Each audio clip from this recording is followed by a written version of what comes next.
Veins తో బాధపడుతున్నారా? భారతదేశంలోనే బెస్ట్ ట్రీట్మెంట్ అందించే ఏకైక హాస్పిటల్ ఏవిస్. నమస్తే రమ్మగారు. నమస్తే జయ. ఏదైనా మంచి స్టోరీ చెప్పండి రమ్మగారు. 2 భాగాలు కథ చెప్దామా? సూపర్. సరే, ఎవరిది తీసుకుంటున్నారో ఏమిటి? అదే చెప్తాను. ఈ కథకు ఒక పూర్వగాథ చెప్పాలి.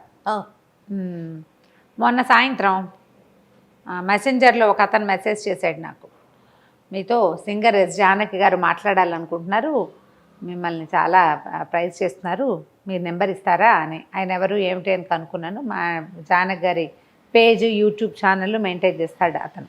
ఓకే. ఫారిన్లో ఎక్కడో ఉంటారు.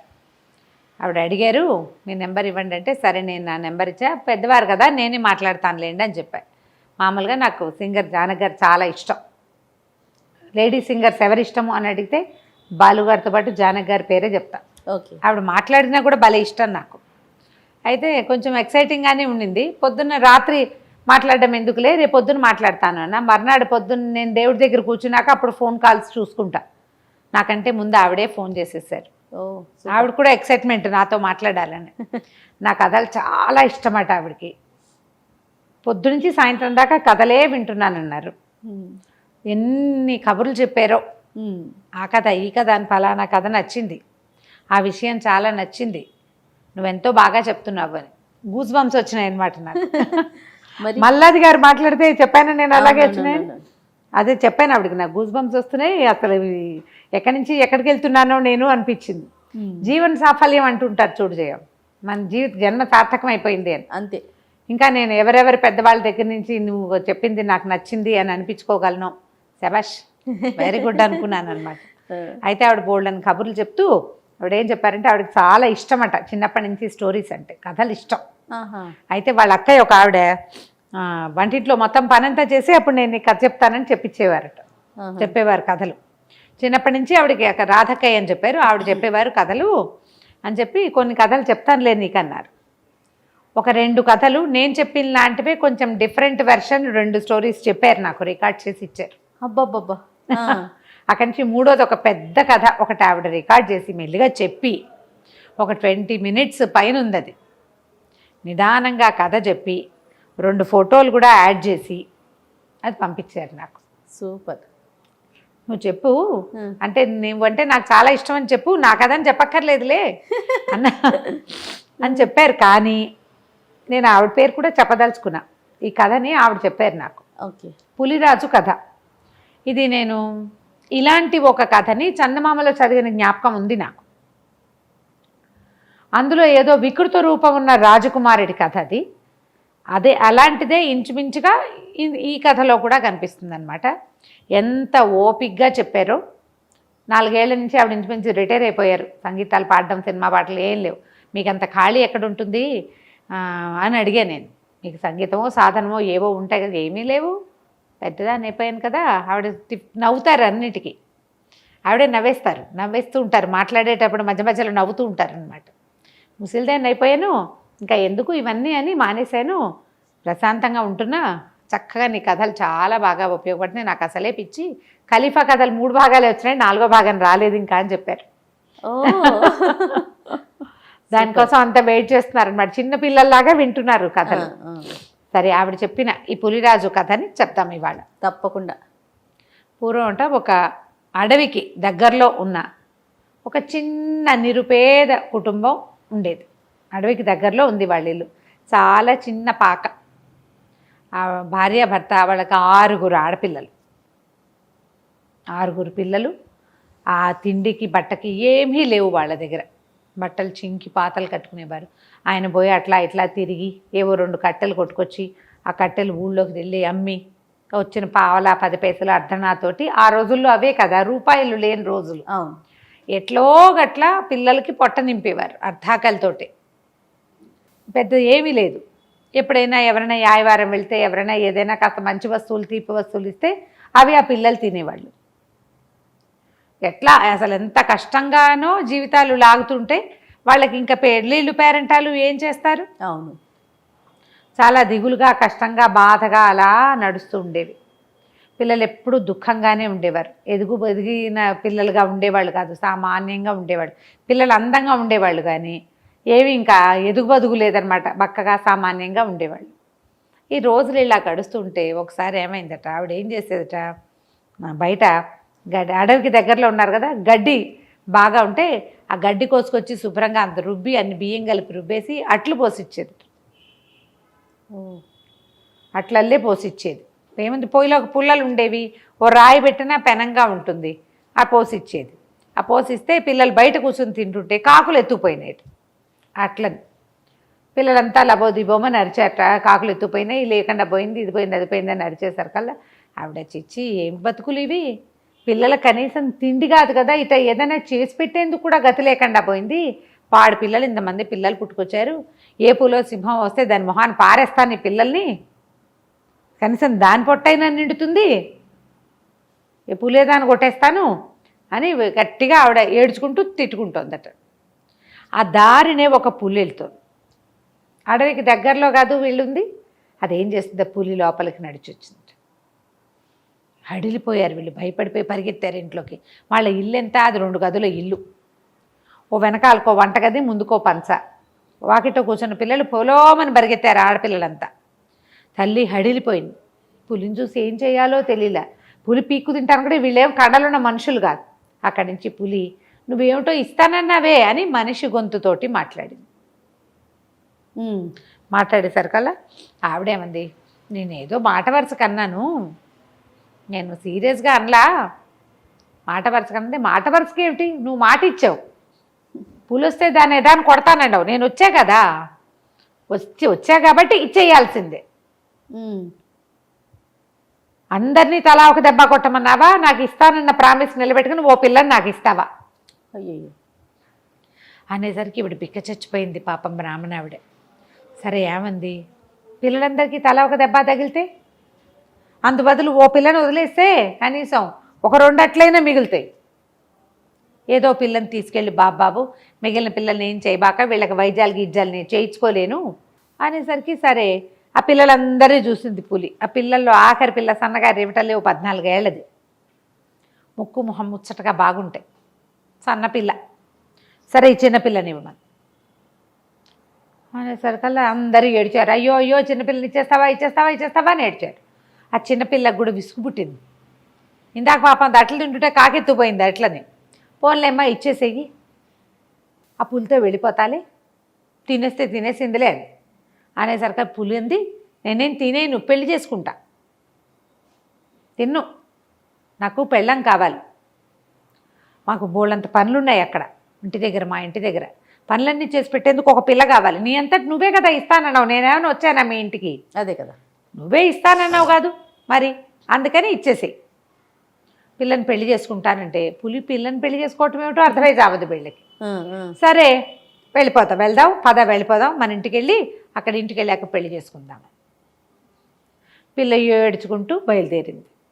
వీళ్ళంతా కూడా ఏడుస్తూ సాగనంపారు. ఏం చేస్తారు, సరే పెళ్లి చేసుకుంటానంటోంది, తినేదు చంపేదు, పోనీలే అంతవరకు. పైగా పులి ఏం చెప్పిందంటే, నువ్వేం బెంగపెట్టుకోవద్దు, మీ ఇంటి దగ్గర అంటే తిండి తిప్పలు లేవు, మా ఇంటికి వెళ్ళే దారంతా పళ్ళే, హాయిగా మీ పిల్ల పళ్ళు తింటుంది, కావాల్సింది వండుకుని తింటుంది, అన్నీ ఉన్నాయి మా ఇంట్లో, పులి ఇంట్లో ఏముంటాయి, వీళ్ళు అదేదో చెప్తోంది. సరేనని పంపించారు. సరే పులి ఏం చేసింది, ఆ పిల్లని వెంబడి పెట్టుకుని నడవటం మొదలుపెట్టింది. మధ్యదారిలో ఎన్ని పళ్ళ చెట్లో కనిపించాయి. పులి చెప్పింది, ఆ చెట్టు ఎక్కి ఆ పళ్ళు కోసుకుని తిను, నీకు ఆకలిస్తుంటే అంటే, పిల్లకి ఆకలి ఎందుకేదు, పాపం అట్లు పోస్తే కాకులు తినేసినాయి. మెల్లిగా ఆ చెట్టు ఈ చెట్టు ఎక్కి 4 ఏవో పళ్ళు తుంపుకుని తిన్నది. భయం పోయింది, పులి మీద ముట్టుకుంటే అదేమంటలా.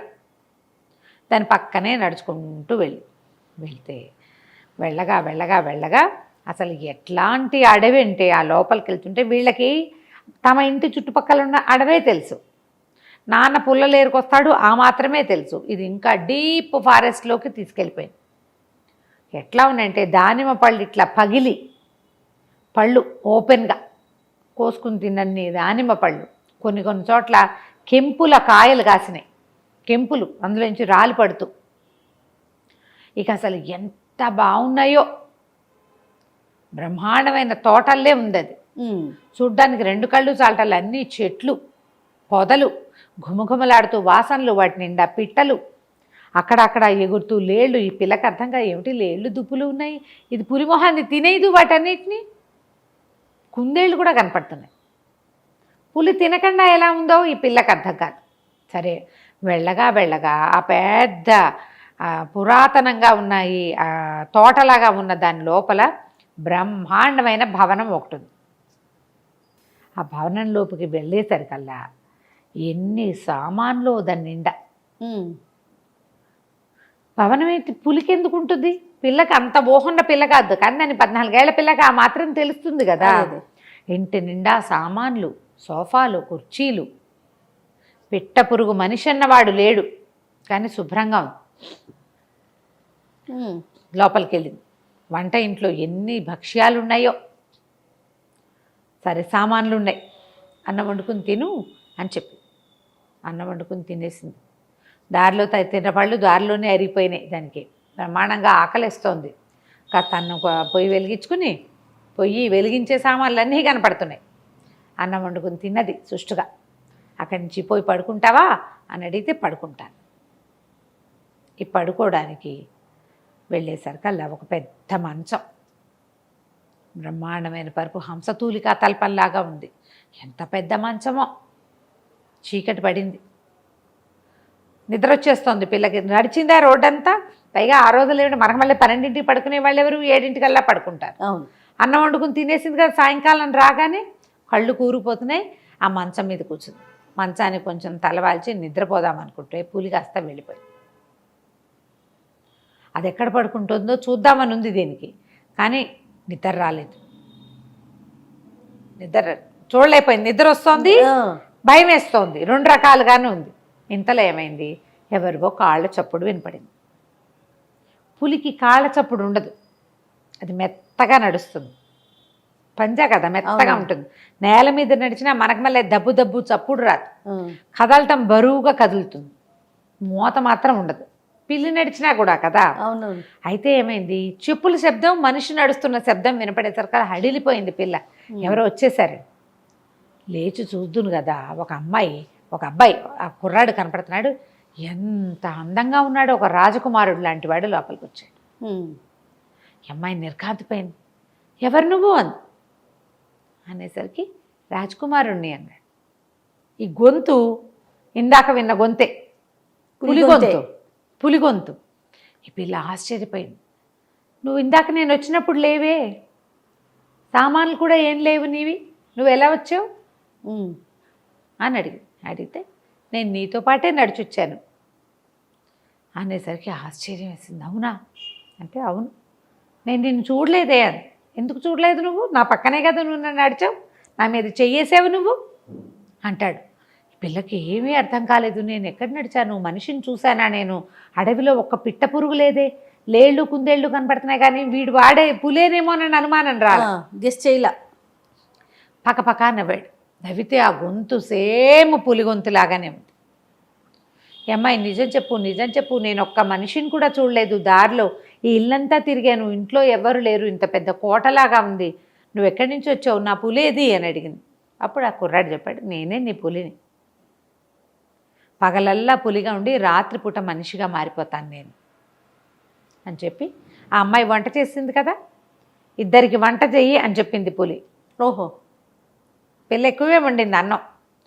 పోయి అక్కడ కూర్చుని అన్నం పెట్టు నాకు అని అన్నం పెట్టించుకుని తిన్నాడు. తిన్నాక ఏం చెప్పాడంటే, ఇది వరకు ఇది మా పాత కోట, నేను ఒక రాజకుమారుణ్ణి, మా అమ్మ నాన్న ఉండేవారు. అయితే మా అమ్మ నాన్న ఉండగానే మేము ఈ అడవిలోకి ఈ మా పురాతన కోటను చూడడానికి వస్తూ ఉండేవాళ్ళం. ఇక్కడ ఒక మహర్షి తపస్సు చేసుకునేవాడు. మా అమ్మ నేను కొంచెం పెద్దవాళ్ళు అయ్యాక చనిపోయింది. నా తండ్రి కూడా కొంచెం అనారోగ్యంగానే ఉన్నాడు. కానీ మేము ఒకసారి ఇక్కడికి వచ్చినప్పుడు ఒక ముని తపస్సు చేసుకుంటున్న మునిని చూసి నేను ఆయన ఎంతసేపటికి కళ్ళు తెరవలేదని బెదిరించాను బాగా. అయినా కూడా ఆయన ఏమే కదల, పిలిచినా చప్పట్లు కొట్టినా అటు ఇటు చేసినా కదలకపోయేసరికల్లా నేను పెద్ద పుల్లిలాగా గాండ్రించాను. ఆ గాండ్రింపుకి ఆయనకి మెలకు వచ్చింది. మా తపస్సుల నుంచి బయటకు వచ్చి, మనిషివి ఇతరులు తపస్సు చేసుకుంటూ ఉంటే ఇట్లా చేస్తావా? రాజకుమారుడివి, ఋషుల తపస్సుని నువ్వు కదా కాపాడాలి. రాజన్నవాడు ఋషిని మునిని బ్రాహ్మణుని కాపాడాలి. నువ్వు ఒక తపస్సు చేసుకుంటున్న వాడిని చూసి బెదిరించి ఇంత పిచ్చి వేషాలు వేశావు. నువ్వు పులి రూపంతో నన్ను బెదిరించాలనుకున్నావు, పులి కంఠంతో పులిగా మారిపోమని శపించాడు. ఓహో. మా నాన్న పరిపరి విధాలుగా ప్రార్థించినా ఆయన కరగకపోయేసరికి ఇక ఏం చేస్తాను, నేను పులైపోయాను. పులైపోయితే ఇక మా నాన్న విపరీతంగా ఏడ్చాడు, దుఃఖించాడు. నన్ను తీసుకుని వెళ్ళలేకపోయాడు వెనక్కి. నన్ను వెనక్కి తీసుకెళ్ళిపోయాడు. ఎట్లా ఈ పులిగా ఉన్నవాడిని ఎట్లా తీసుకెళ్తాడు? జనావాసాలకు తీసుకెళ్ళలేదు. అయితే ఊరికి వెళ్ళిపోయి మా రాజగురువు వాళ్ళందరితోటి కొంత మాట్లాడుకొని ఏం చేయాలి అంటే ఈ ఋషినే మళ్ళీ ప్రార్థించమంటే మా నాన్నే కొంతకాలం ఇక్కడ నన్ను పక్కన పెట్టుకుని తపస్సు చేశాడు. చేస్తే ఆయన ఏమన్నాడంటే, సరే ఒక వెసులుబాటు ఇస్తా, పగలు పులిగా ఉంటాడు, రాత్రి మనిషిగా మారతాడు. అదైనా ఎట్లా కుదురుతుంది రాజకుమారుడికి? శాప విమోచనం ఇవ్వమని నేను ఆహారం మానేసి ఆయన్ని చాలా బతిమలాడాను. అప్పుడు ఆయన నాకు ఒక సలహా చెప్పాడు, ఒక విషయం. ఇంకా అడవిలోకి లోపలికి ఎక్కడికో వెళ్తే వింధ్యాటవిలో ఒక పెద్ద అమ్మవారి దేవాలయం ఉంది. ఆ అమ్మవారి దేవాలయంలో అమ్మవారికి కూర్చున్న విగ్రహం అది. ఆ పాదాలకి కడియాలు ఉంటాయి. ఆ కడియాల వెనకాల, కడియాల కింద, కనపడే కడియాల కింద 48 రోజులు పూజ చేసిన వాడికి ఒక సన్నటి సహజ కడియం కనపడుతుంది. ఎవడైతే 48 రోజులు క్రమం తప్పకుండా పూజ చేస్తాడో అక్కడే కూర్చొని వాడికి మాత్రమే కనిపిస్తుంది. అది అమ్మవారి సహజ కడియం, ఆమె శరీరం మీదది. అది విగ్రహం, సొంత కడియం అక్కడ పెట్టింది. అది 48 రోజులు పూజ చేసిన వాడికే కనపడుతుంది. ఆ కడియాలు తీసుకుని నీ భార్య కాళ్ళకి గనక పెడితే నీకు ఈ శాప విమోచనం జరుగుతుంది అని చెప్పాడు. ఇప్పుడు భార్య ఎక్కడి నుంచి వస్తుంది? భార్యతో సహా వెళ్ళి పూజ చేయాలి, భార్యకి పెట్టాలి ఆ కడియాలు. నేనేమో పులిని. అందుకని తర్వాత కాలక్రమంలో మా నాన్నగారు మరణించారు. నేను ఇక మా రాజ్యాన్ని వదిలిపెట్టేశాను. ఈ పాత కోటలోనే ఉంటున్నాను. ఇక్కడికి ఎవ్వరూ రారు. రాత్రిళ్ళు నేను మనిషిగా మారంగానే కోటంతా శుభ్రం చేసుకుంటాను. పగలు పులిగా తిరుగుతూ ఎక్కడైనా నన్ను పెళ్లి చేసుకునే అమ్మాయిందేమని వెతుక్కుంటూ వచ్చాను. అనుకోకుండా మీ అమ్మేమో నేను నాకు ఇచ్చేస్తానని చెప్పింది. అందుకని నేను నిన్ను పెళ్లి చేసుకుందామనుకు తీసుకొచ్చాను. నేను రాజకుమారుడిగా మారిపోతా, ఈ సంపద అంతా మందేనంటే కోట నిండా సంపదే. వజ్రాలు, రత్నాలు, వైఢూర్యాలు, వెనకాల పెద్ద పెద్ద దిగుడు బావులు, చాలా పెద్ద కోట. ఆ కోట మొత్తానికి వీడొక్కడే ఉన్నాడు. సరే అమ్మాయి ఒప్పుకుంది. రేపొద్దున మనం పెళ్లి చేసుకుందాం. రేపొద్దున ఎట్లా చేసుకుంటారు? తెల్లవారేసరికి పులైపోతారు. సరే 2-3 రోజులాగి పెళ్లి చేసుకుని అప్పుడు మనం ఆ అమ్మవారి దేవాలయం వెతకడానికి వెళ్దాం అనుకున్నారు. తర్వాత పెళ్లి చేసుకుంటారు. పెళ్లి చేసుకున్న తర్వాత వీళ్ళిద్దరూ ఎట్లా ఆ దేవాలయాన్ని వెతుకుతారు, ఈ శాప విమోచనం ఎలా అయిందో మనం వచ్చే భాగంలో తెలుసుకుందాం. తప్పకుండా. నమస్తే. నమస్తే.